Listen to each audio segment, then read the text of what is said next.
So now let's discuss the marking scheme of the formal letter. ठीक है, अगर कोई फॉर्मल लेटर जैसे एडिटर साहब को पत्र लिखना है या एसएचओ साहब को सब पत्र लिखना है या सेक्रेटरी साहब को पत्र लिखना है, म्युनिसिपल अथॉरिटी को पत्र लिखना है, तो उसका हम लोग एक बार मार्किंग स्कीम देख लेते हैं कि किस आधार पे मार्क्स दिया जाता है। तो सबसे पहले फॉर्मेट के 1 मार्क्स होते हैं, कंटेंट के 2 मार्क्स होते हैं और कंटेंट में आप सारे वो पॉइंट को इंक्लूड करेंगे जो भी मेंशन किया गया है ठीक क्वेश्चन में। और एट लास्ट ऑर्गेनाइजेशन, हम जो आइडिया सोच रहे हैं, जो आइडियाज लिख रहे हैं, उसके 2 मार्क्स होते हैं कि उसको ऑर्गेनाइज किस वे में किया गया। जैसे में सबसे पहले आपको इंट्रो पर ध्यान देना है कि एक्चुअली में प्रॉब्लम क्या है, फिर कौन कौन से सेक्शन है सोसाइटी के जो उस प्रॉब्लम को फेस कर रहे हैं, क्या उन्हें प्रॉब्लम हो रहा है, ये लिखना है। और एट लास्ट आपको उस प्रॉब्लम के सॉल्यूशन सजेस्ट करने हैं ठीक। और थ्रू आउट द लेटर आपको एक्यूरेसी मेंटेन करनी है, स्पेलिंग एरर पर ध्यान देना है, ग्रामेटिकल एरर नहीं करना है और पंक्चुएशन मार्क्स का सही से प्रयोग करना है।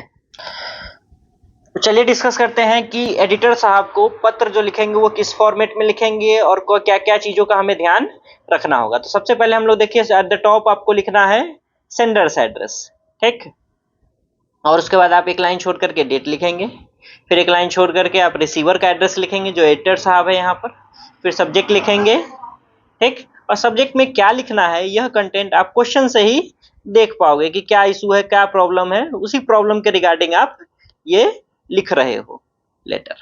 फिर आपका सैल्यूटेशन होगा, सैल्यूटेशन के बाद इंट्रो वाला पार्ट लिखा जाएगा। देखा जाए तो इंट्रो वाला पार्ट जितने भी आप पत्र लिखोगे, लेटर लिखोगे एडिटर साहब को, उसके लिए ये 2 लाइन कॉमन ही होगा, हर जगह आप ये 2 लाइन लिख सकते हो। और उसके बाद जो इशू है वो इशू को आप नोटिफाई कर दीजिए। जैसे यहाँ लिखिए, लिखा गया है कि through the columns of your steamed newspaper, आपके प्रतिष्ठित न्यूज़पेपर के माध्यम से मैं कंसर्न अथॉरिटी को नोटिफाई करना चाहता हूं कि क्या प्रॉब्लम है। और जब ये इंट्रो पार्ट हो जाए तो फिर हम लोग आगे बढ़ेंगे और फिर प्रॉब्लम कि कौन समाज सोसाइटी के कौन कौन से लोगों को प्रॉब्लम्स हो रही है और क्या क्या प्रॉब्लम्स हो रही है। फिर हम लोग प्रॉब्लम के बाद आएंगे सॉल्यूशन पे ठीक। ये सॉल्यूशन जस्ट प्रॉब्लम के बाद ही हम लोग लिखेंगे ठीक। ये एक्चुअली में छूट गया था तो इसीलिए मैंने इसे नीचे लिख दिया है, लेकिन आप लोग जस्ट प्रॉब्लम के बाद ही सॉल्यूशन लिखेंगे। और फिर आएगा एंडिंग वाला पार्ट। एंडिंग पार्ट में आप लोग लिखोगे कि ऐसे मुश्किल घड़ी में आपको सपोर्ट की जरूरत है और आप आशा करते हो कि आने वाले समय में नेसेसरी एक्शन लिया जाएगा प्रॉब्लम को सॉल्व करने के लिए ठीक। फिर आप प्रॉपर सैल्यूटेशन के साथ खत्म करेंगे लेटर को और फिर वही नाम लिखेंगे जो नाम दिया गया होगा क्वेश्चन में ठीक।